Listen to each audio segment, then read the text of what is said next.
Podcast Answer Man, episode number 165. Entertaining, educational, and encouraging content that makes a difference. This is GSPN.TV. Join the community.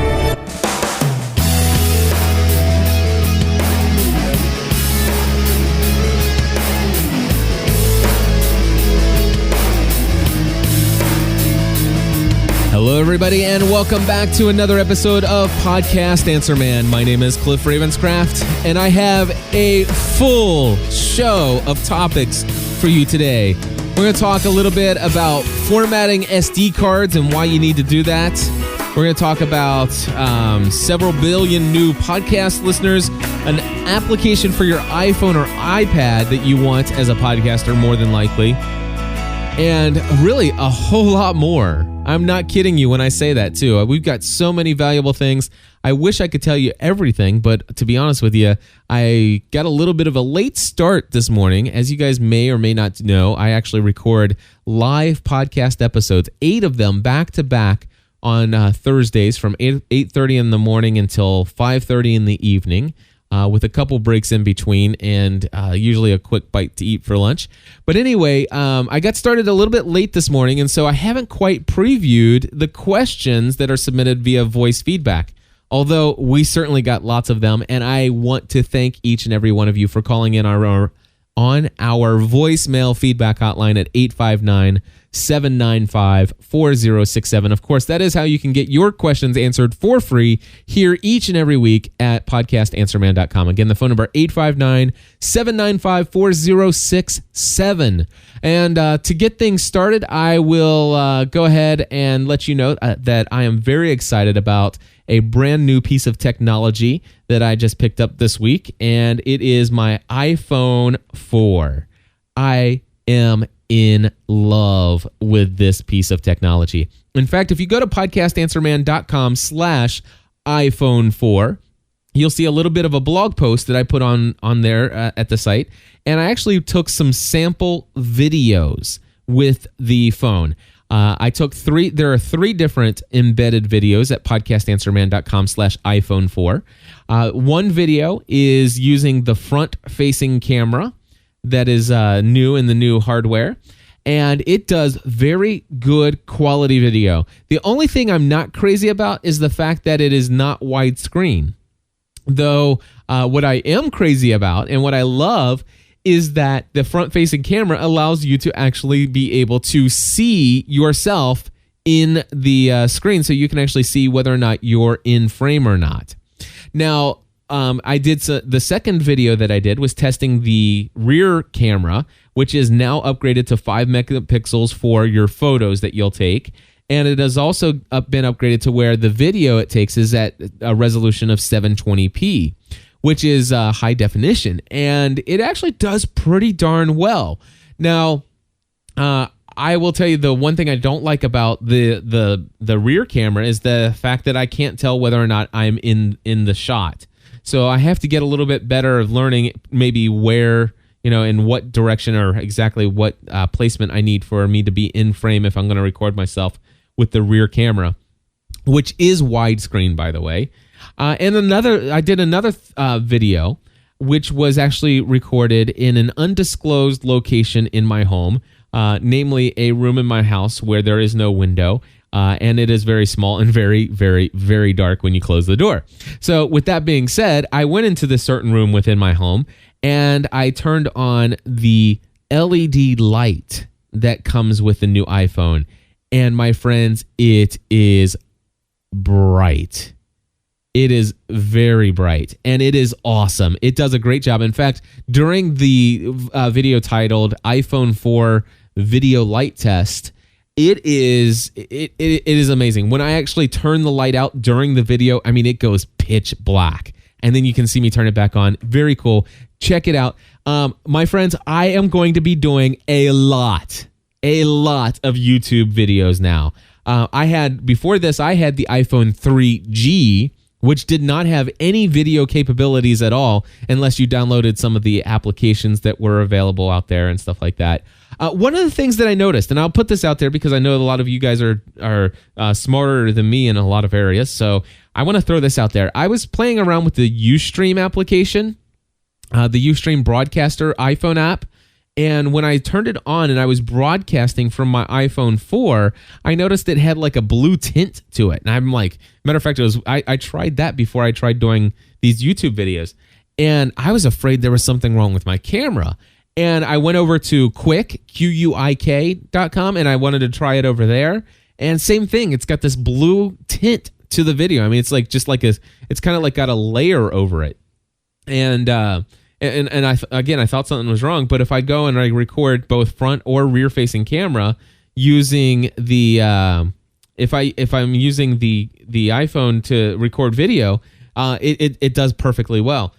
So I'm thinking that maybe there might be something going on with the new hardware that they'll probably just have to update the Quick and Ustream applications to kind of work out the funky look of the video there.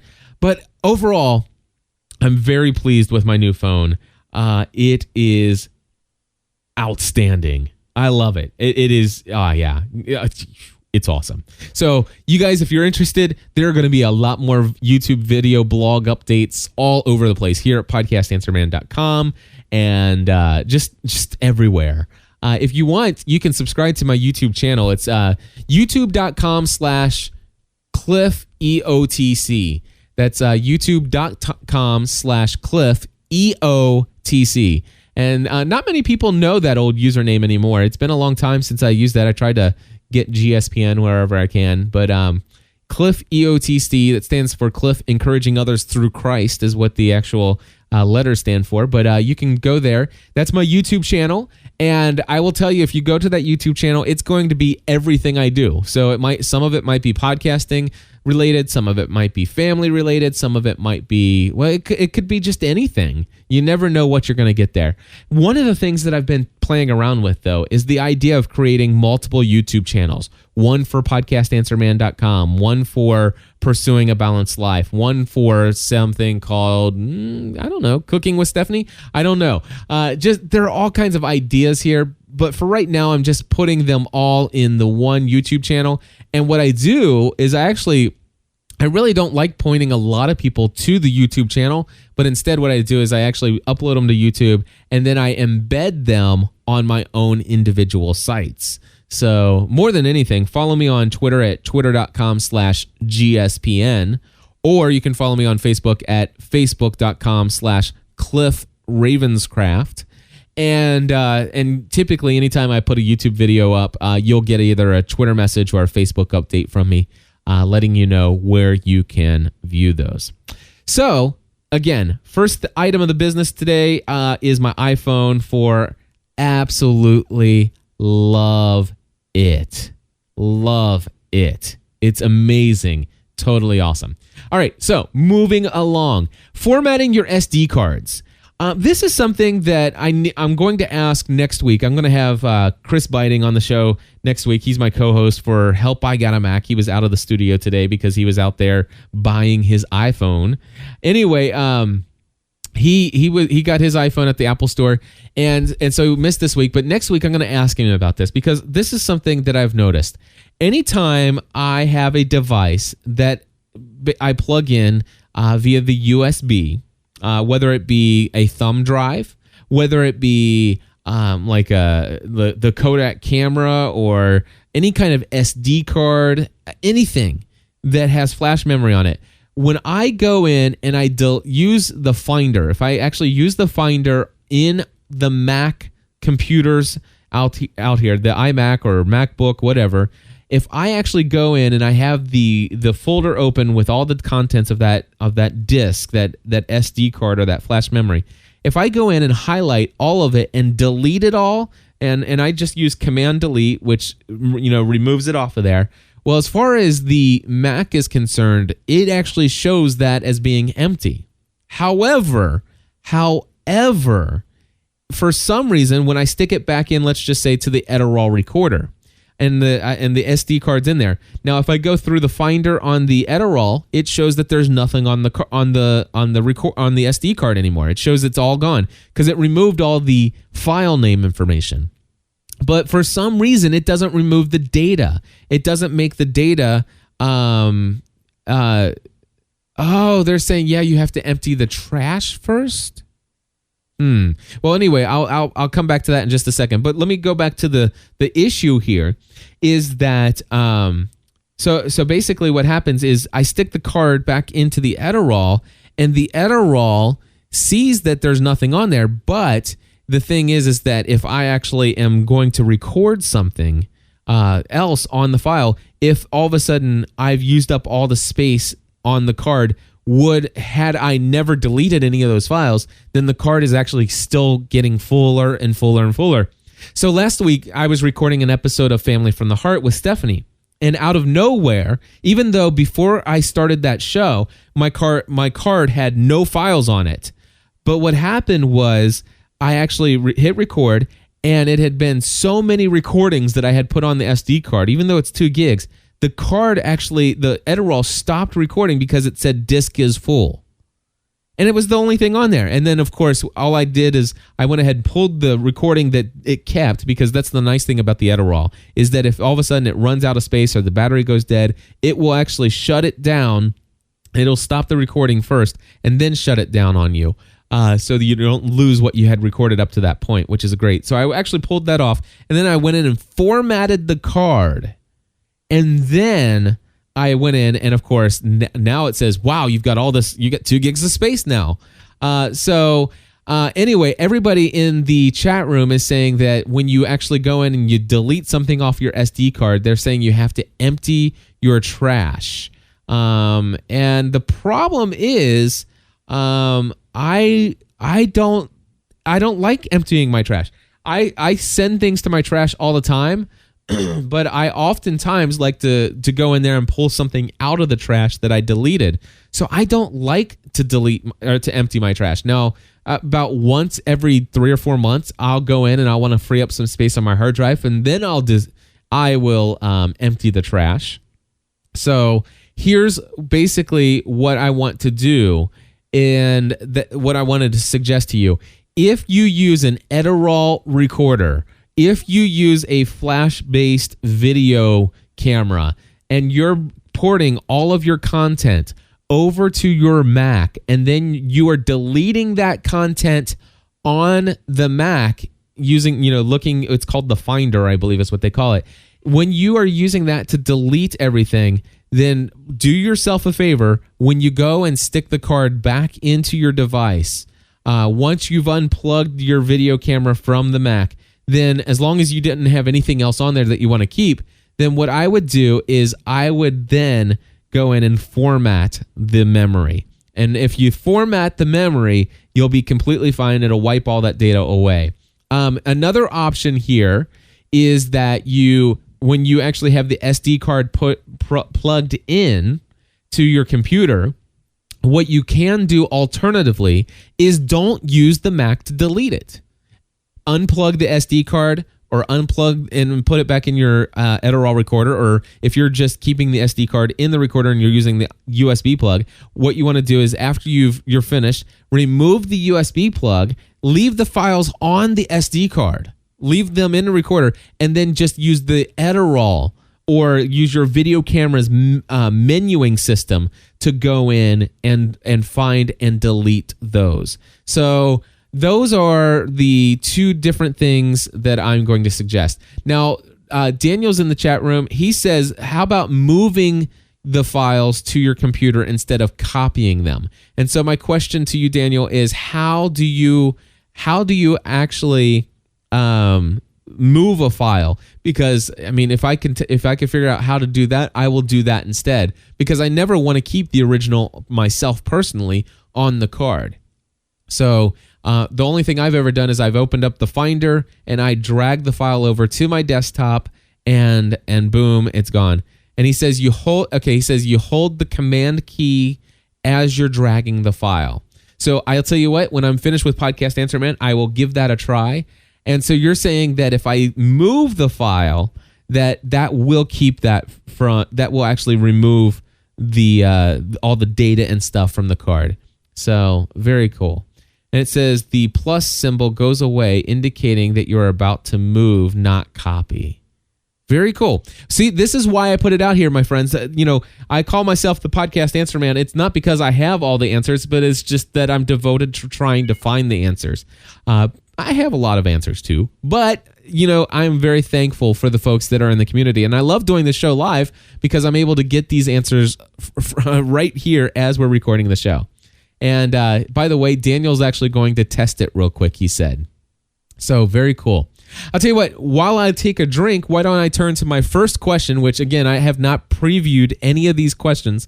I don't know what they are, but hopefully I'll have some answers, or we can turn to the chat room, or we can ask you guys to call in some answers. So here's the first one. It is coming from Dodge. Hi, Cliff. My name is Dodge of A Casual Stroll to Mordor podcast and blog. We're a blog about Lord of the Rings Online, a video game. And when we first started, there were already a couple of podcasts out there, but we decided that we would offer our own point of view. And since then, over the past year, there's been a lot of growth in both the blogs and podcast community.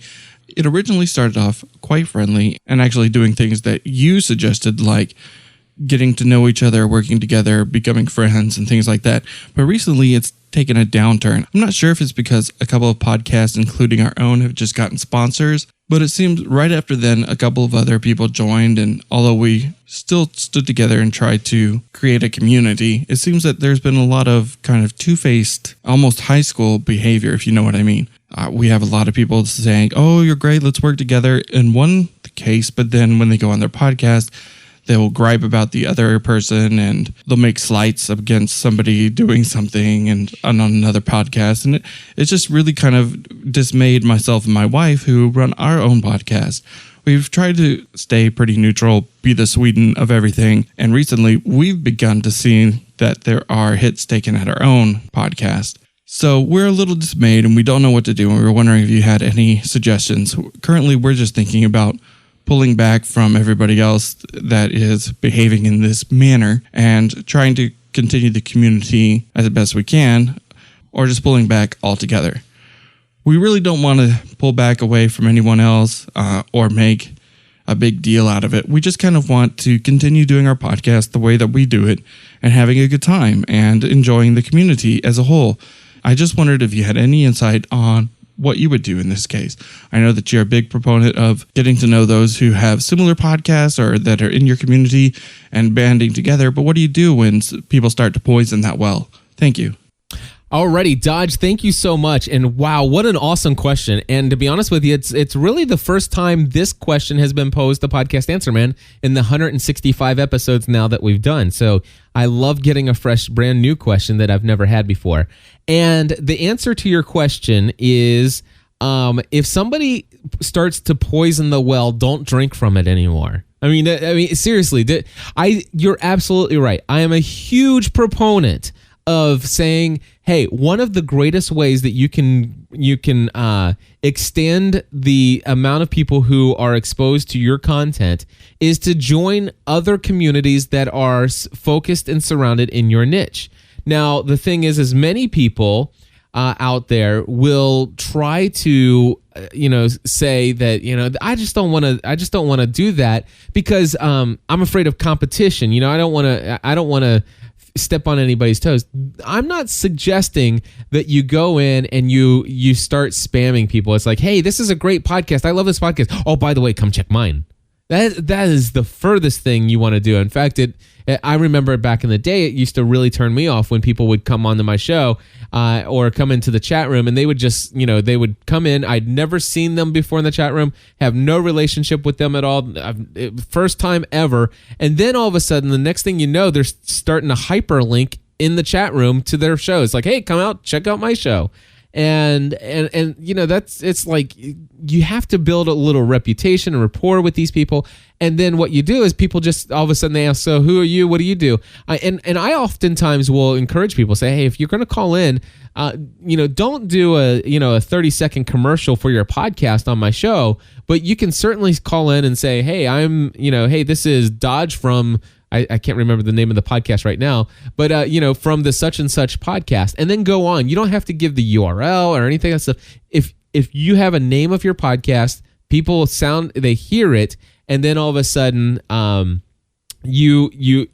they're interested, they'll Google you and they'll find you. And that's all you need to do. But yeah, build relationships with other podcasters, invite them to come into your show as an interviewee. Possibly they might return the favor and bring you into their show.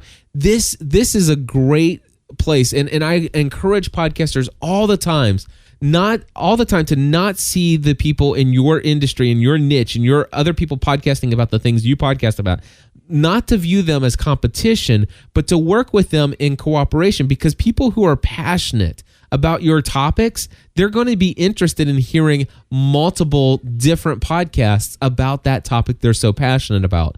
For example, Daniel Lewis is in my chat room. He's getting ready to start a podcast called The Audacity to Podcast. All right. And it is a podcast that's about podcasting. You think that's direct competition to Cliff Ravenscraft. You know what? I don't consider it competition at all. Daniel's a good friend. You know what? Those of you who are listening to this, chances are, just because I said The Audacity to Podcast, you're probably going to go Google that. You're going to immediately be able to find him and go listen to it and subscribe to it. Does that mean you're going to stop listening to me? Maybe. Maybe not. Be at least confident enough in your own content that it's good enough to say, you know what, I stand on my own. I have an opinion that people elsewhere don't have, and I am unique. And understand this, people, if they're served better somewhere else and they stop listening to you, then it's not the end of the world. Hopefully you'll still have some other people that continue to listen to you, but it's not about competition. Now, with all of that being said, I believe in working cooperatively and participating with other podcasters in your niche. I think it could be the most awesome community experience in the world. But I certainly know from experience, I know from experience that, yes, you can find some people out there. It doesn't matter if they're 30, 40, 50 years old, 20s in their teens, whatever. You're going to get some circumstances where people are going to act like little kids, and they are going to start poisoning the well, just exactly like what you're talking about. It's at that point where I would simply unsubscribe from their podcast and ignore them completely. There is no other better advice that I can give you than just to forget that those people exist altogether. Don't go in and look at their site. Don't go listen to their podcast to see what they're saying about you. You know what? I don't care. I can guarantee you right now, there are people out there. There are probably several people out there who will record a podcast this week and say Cliff is the most arrogant, self-conceited, most pompous, opinionated podcaster on the face of this planet. I have no idea why people charge money. In fact, I'll tell you what, let me pull up my email real quick. And it's so funny that this came in, and I'm not kidding you. I am not kidding you. This just came in today. 2 days ago. I just opened my feedback email today. But this comes from I won't say his email address, and I won't even say his name. But this came in. This was emailed to feedback@gspn.tv, and it says here, obviously there's this guy named Donald out there. Okay. And I have a feeling who it might be, and I have no idea what Donald said about me, but Donald must have recently just said something about me, and to be honest with you, I don't care what Donald said about me. However, let me read to you the email that I just got on June 22nd. It says this: Donald is right. No way should I have to pay for fundamentalist Christian nonsense as you feel fit to apply to Lost. Never again. You owe people full disclosure when they pay. I paid $24 for 2 seasons of Ricky Gervais and loved every minute. I hope you took leave instead of quit. Let's see here. People will be dropping you like a cheap suit sent from my U.S. cellular BlackBerry smartphone. Well, you know what I'm going to do right now is I'm going to take that and I'm immediately going... Actually, you know what? I archived it. And let me unarchive that so that I can actually go in here, and in Gmail, I'm manually going to delete that so that I never have to see that again. And so he hopes that people will drop me like a cheap suit. Anyway, here's the situation. Obviously, some guy named Donald out there, and I only know one other podcaster named Donald, who must have said something about me charging for content and must have had made reference about the fact that I applied some kind of Christian thought to something that was going on in the television show Lost. I don't care. People are out there all the time saying nasty, mean things about other people, and the fact that we're in the podcasting realm doesn't. Here's the thing: there are no requirements that you are a more mature adult individual when you actually get a license to podcast, because there is no license. So you're going to run into these people. Am I going to go listen to what Donald said? I know exactly who Donald is. Am I going to go subscribe to his podcast and listen to what Donald said about me? No, because I don't care. Am I going to respond to that person's email? No, I am not going to respond. I deleted it. The only reason I didn't delete it is because I knew this topic was going to be something that I would want to address in Podcast Answer Man. I just didn't know, Dodge, that you were going to call and ask this question exactly on the same day or the same week that came in. So anyway, and in the chat room, they're saying, let's go get Donald and string him up. But here's the deal. The chances are Donald probably said something that in passing and probably maybe didn't even say anything bad. He just shared some thoughts. It's like, I just don't want to pay for that, blah, blah, blah. Who cares? It doesn't matter. Because you know what? If somebody says something negative about me, you know what? Here's the situation. All right. If at any time I'm listening to a podcast and the overall tone becomes negative at all, I unsubscribe. So I don't care if they're saying anything about me or not, but if I ever listen to a podcast that all of a sudden starts putting down other podcasts on a consistent basis, boom, they're off my iPod. I will not listen to them. I will not join their community. I will not interact with them. And it's just absolutely ridiculous. So no, I'm going to tell you, Dodge, immediately pull out of any interaction that you have with anybody who is so negatively influencing. And you know what? If anything, you know what? I was going to say, man, if you really want to, they've got sponsors. Seriously? And of course, one of those little gut reactions is, I'm going to contact their sponsor and I'm going to report them and say, do you know that so-and-so's doing this and you're sponsoring their show? And how does that reflect? You know what? That's a natural response. That's something that naturally I would want to do. But would I do it? I am going to tell you that probably a couple years ago I would have, depending on how hurt my feelings were. But here's what I've learned and matured over the years enough to know that if I just ignore it and just pretend that they don't exist, then it doesn't matter. It doesn't matter. My content, I believe, stands on its own, and I'm just going to be the best at who I am and what I do, and I will continue to interact with people who are positive, encouraging, because those are the people I want to interact with in my business and in my life. And those are the listeners that I'm going to attract. Now, if all of a sudden it's like, well, what if they continue to go on and on and on and on? It doesn't matter. The people who would actually sit and listen to that garbage week after week, you don't want them as listeners to your podcast. At least that's my opinion. All right, so moving right along, let's move on to another call. And I didn't even write down the person's name on this one. I just know that it is for Podcast Answer Man. So take it away. Hey, Cliff. This is Dustin Hartzler calling from Columbus, Ohio, and this comment is for the Podcast Answer Man. It was great to meet you this weekend at PodCamp Columbus. I started to listen to your episodes a few months back while commuting an hour each way to work. However, I found there was so much great content in each one of the episodes, I wanted to write notes down, which, by the way, is really hard while driving. So I quickly established a new rule of only listening to Podcast Answer Man episodes when I have the ability to jot some notes down.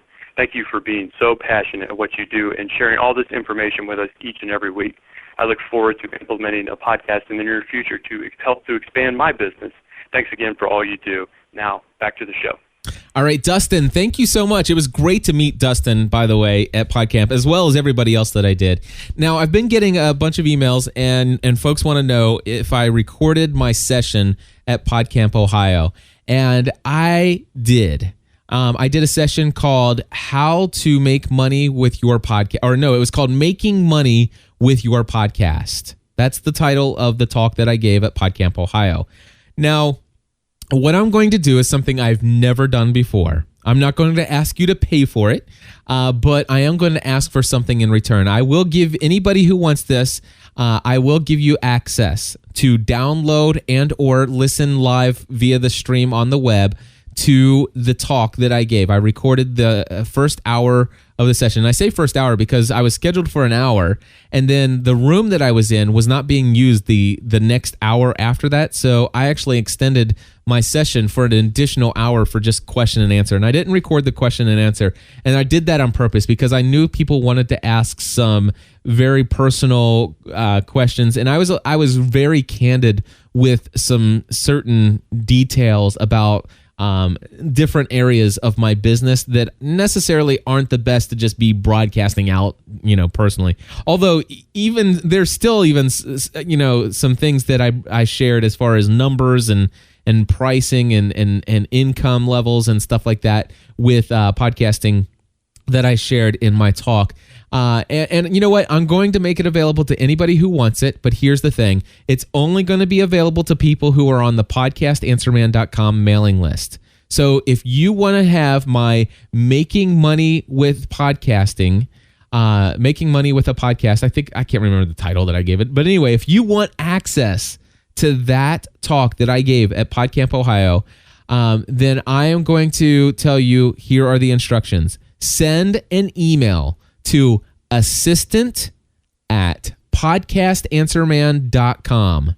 That's assistant@podcastanswerman.com. And in the subject line, say, I would like the PodCamp Ohio talk.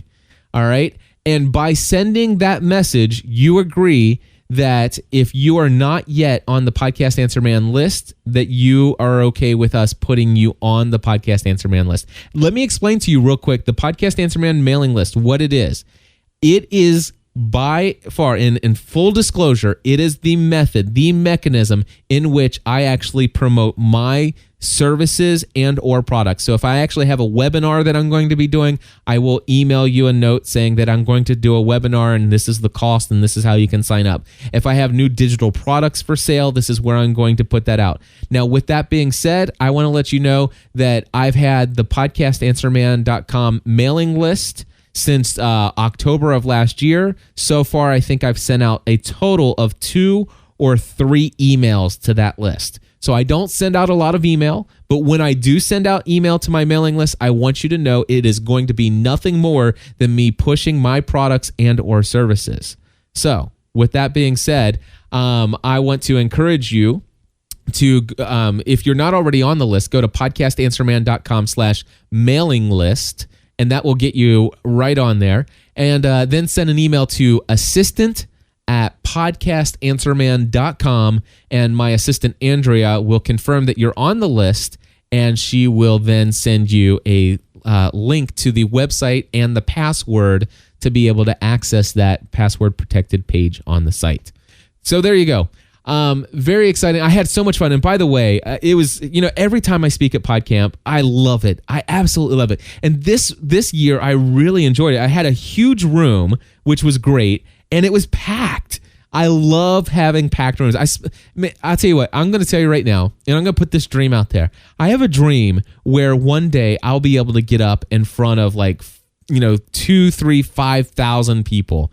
That's the next thing I want to do. I love speaking publicly about topics for which I'm passionate. So whether it be about, my journey in losing weight, my journey in, leaving my career in insurance to pursue my passion full time, whether it be teaching people how to podcast and the benefits of podcasting, whether it be talking about, my experience with a virtual assistant, anything that I'm passionate about.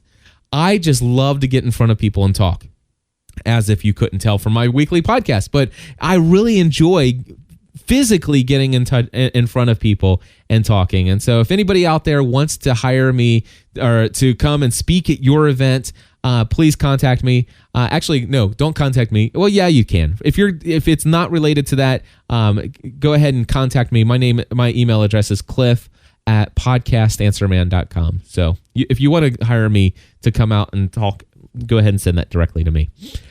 Alrighty, so where are we next? We have one more piece of audio feedback for a question here from David Foster. David, take it away.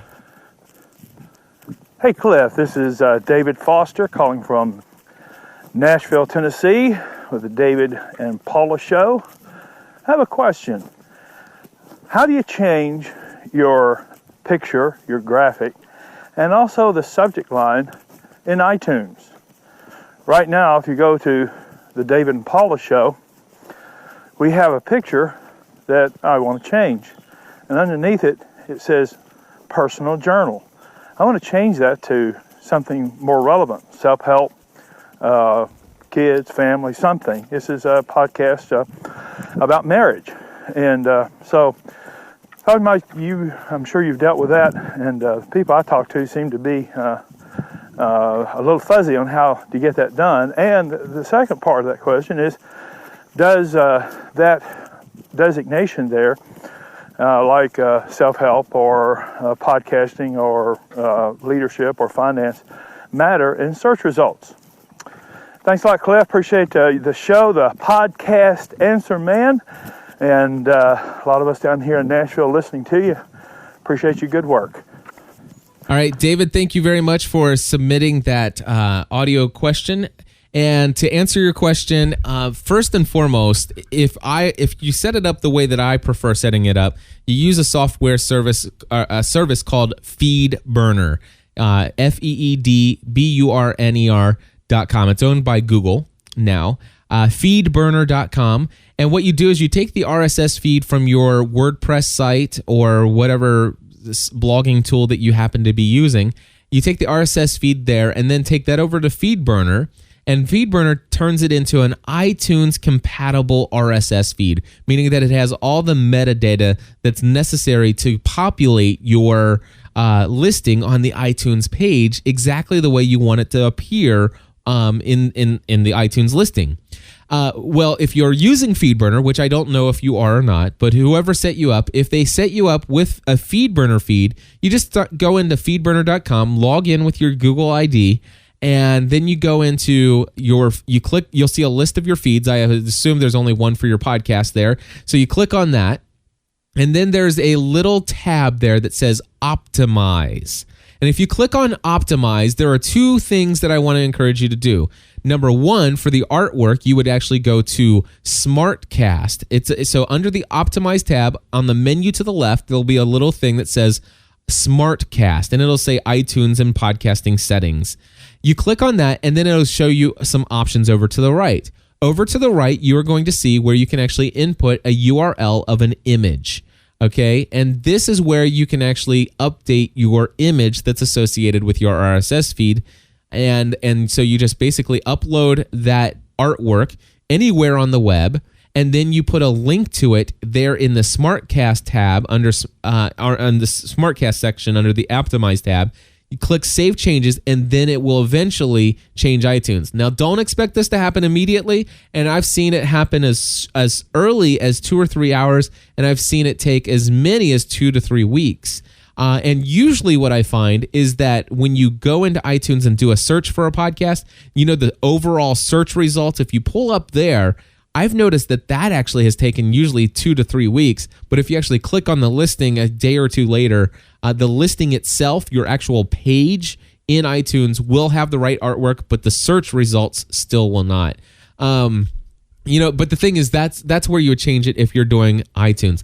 Now, if you're doing FeedBurner. Now, as far as the where it just says the little tagline, a personal blog, my feeling is that's probably coming from the tagline of your WordPress installation. Again, I'm assuming that you're using WordPress, and I remember taking a look at your site not too long ago. Matter of fact, let me just look real quick. I think it's davidfoster.tv.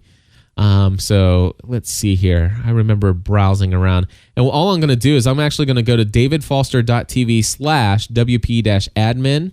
And that'll tell me real quick whether or not you're using WordPress. And you are. So you are using WordPress. And let's see here real quick. If I go into your audio podcast, let me see what else I can see about your particular show. And you know what? Matter of fact, I'll tell you what. You're using feeds.feedburner.com/David Foster at the Gathering. So whoever set you up, they are using FeedBurner. So everything I said so far will apply to you. The only other thing is the whole, personal the personal journal thing. That's possibly pulling off of, your WordPress tagline that's in the general settings. But here's what I'm going to tell you to do no matter what. So you go to your FeedBurner settings, go to optimize, update everything in the SmartCast. But then also under the optimize tab, a little further down and to the left, you'll see a thing that says title/description burner. Title/description burner. You want to go in and activate that and then give your podcast the appropriate description exactly like you want it to appear in iTunes. You do it there and it will overwrite the stuff that it's pulling automatically from WordPress. So David, that should answer your question. Congratulations. You have somebody that did set you up through FeedBurner. That's all good stuff. All right. Next up, I am going to answer some questions that came in via email. Now, folks, let me explain to you. I get somewhere between 40 to 100 plus emails per day. People asking me questions about equipment, quick question about RSS feeds, quick question about this. I mean, the words quick question, if I spent all day long answering email, quick questions via email related to podcasting and new media, I'd spend, number one, there's not enough hours in the day, even if I didn't sleep. So just not able to do that.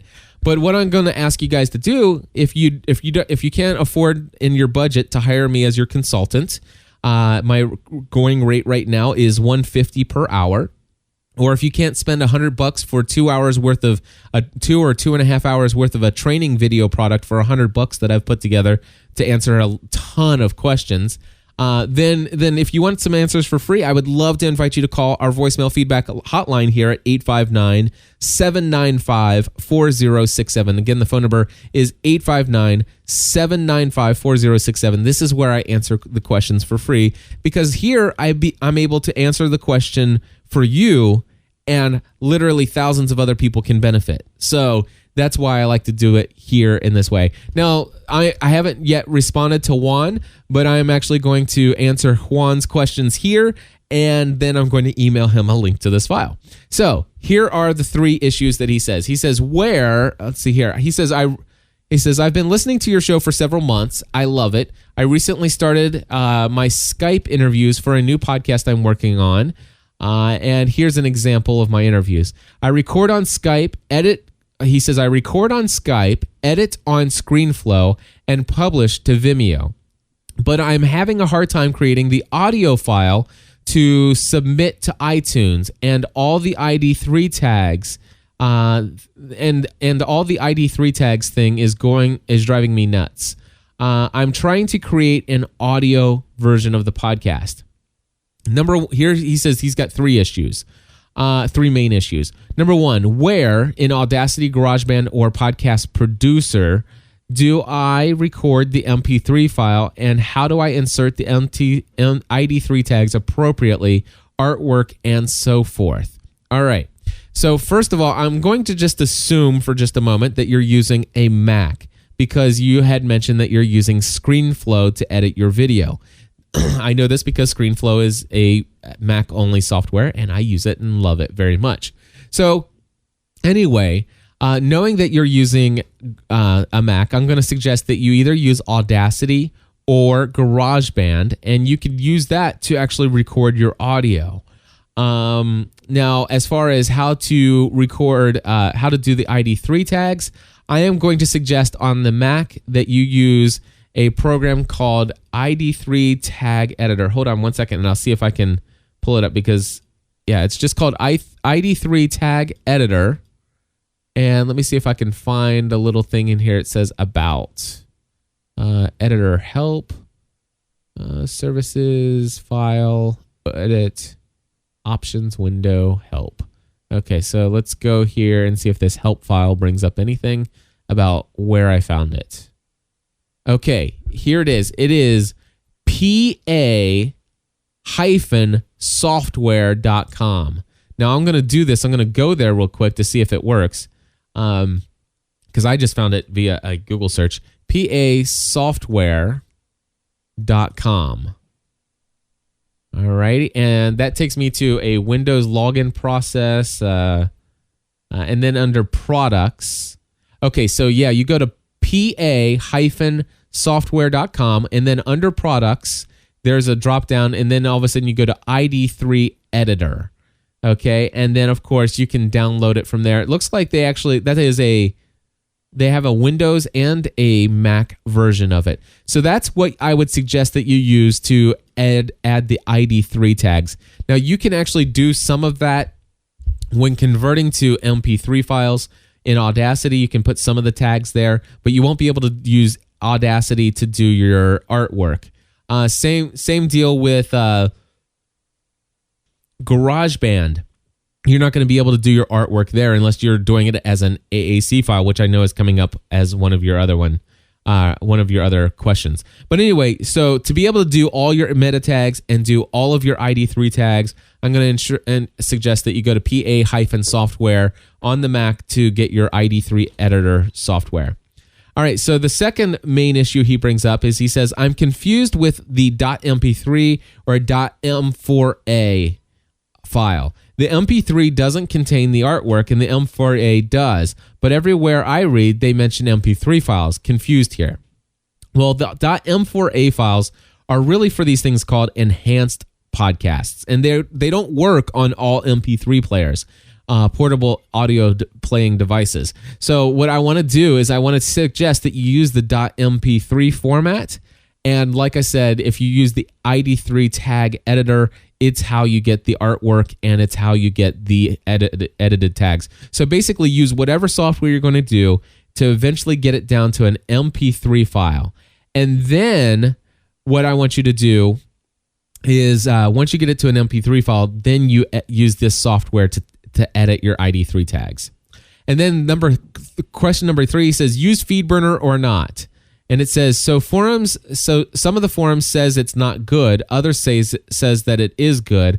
I'm not sure what to do here. I'm going to tell you that I certainly wholeheartedly suggest that you use FeedBurner. Absolutely, yes. And I remember back in the early days, back in 2005, 2006, people were saying, I can't believe that you're letting FeedBurner have your feed, that you don't own it on your own and all this other stuff. Well, back then I think they probably had a pretty valid argument because you didn't know if FeedBurner was going to charge one day. You didn't know if FeedBurner was going to be around forever. And what if all of a sudden they'd go out of business and you don't have your subscribers anymore because they're subscribed to a feed that doesn't exist, and blah, blah, blah, blah, blah. Well, good news. Google, I consider it to be good news. Google purchased FeedBurner. So Google owns it. Google has a record of being pretty reliable in handling their services. And they've done extremely well, in my opinion, with everything with FeedBurner. So to answer your question, Juan, yes, use FeedBurner. Alrighty. So you know what? I have a ton of other questions here, but let me see what else I had that I definitely wanted to get to on my outline. WordPress 3.0. I want to let you know that WordPress 3.0 has been delivered to the world. It happened actually last week. I have yet to actually install 3.0 on any of my WordPress installations.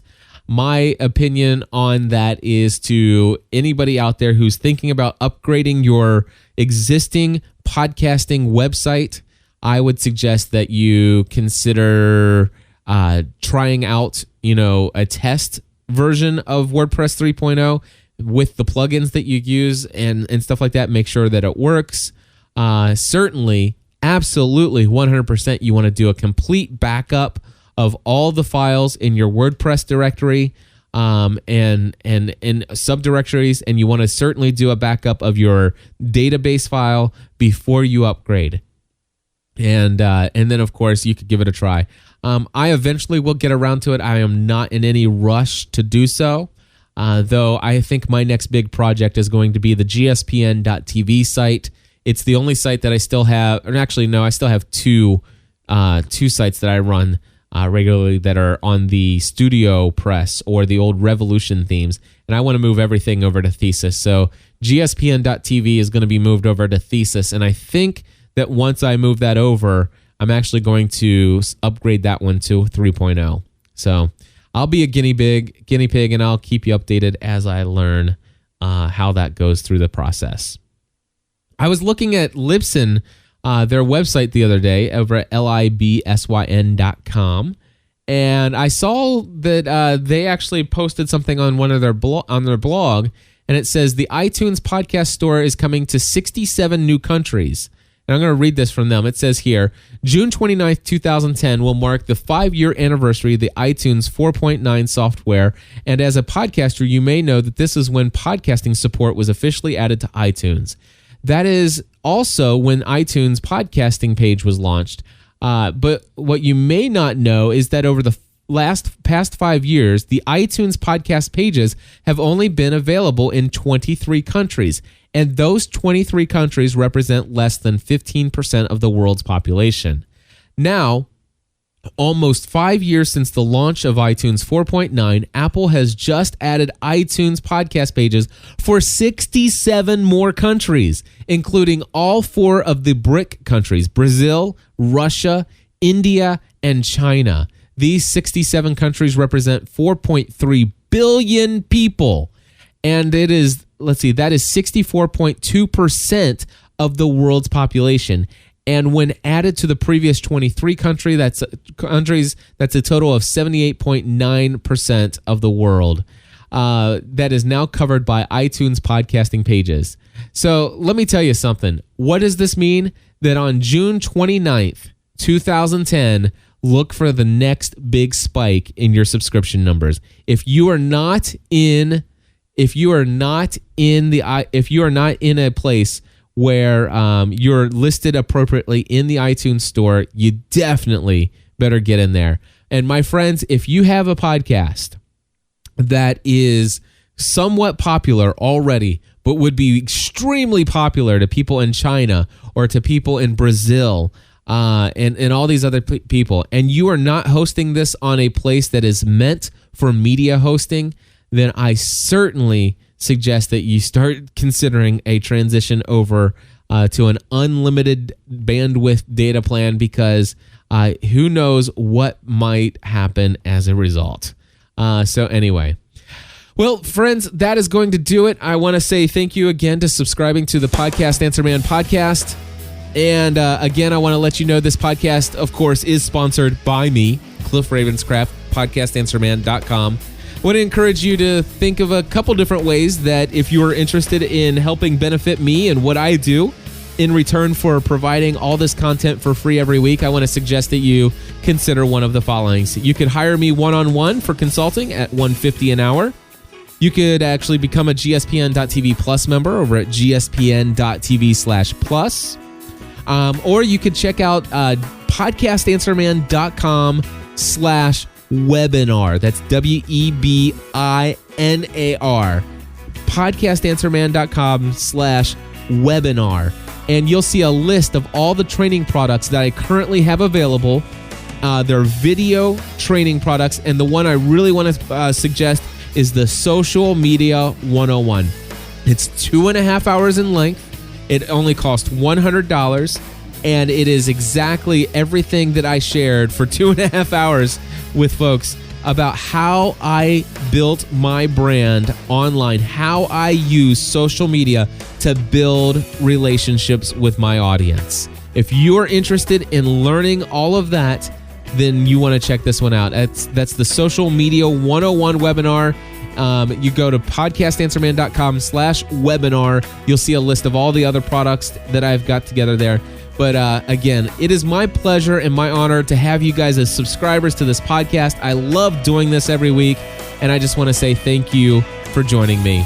Anyway, God bless you all. I'll be back again next week. I've got more voicemail questions to answer, and I'm thankful for all of you who will call in between now and next week with even more questions on our voicemail feedback hotline at 859-795-4067. Again, that phone number, 859-795-4067. Until next time, everybody, join the community.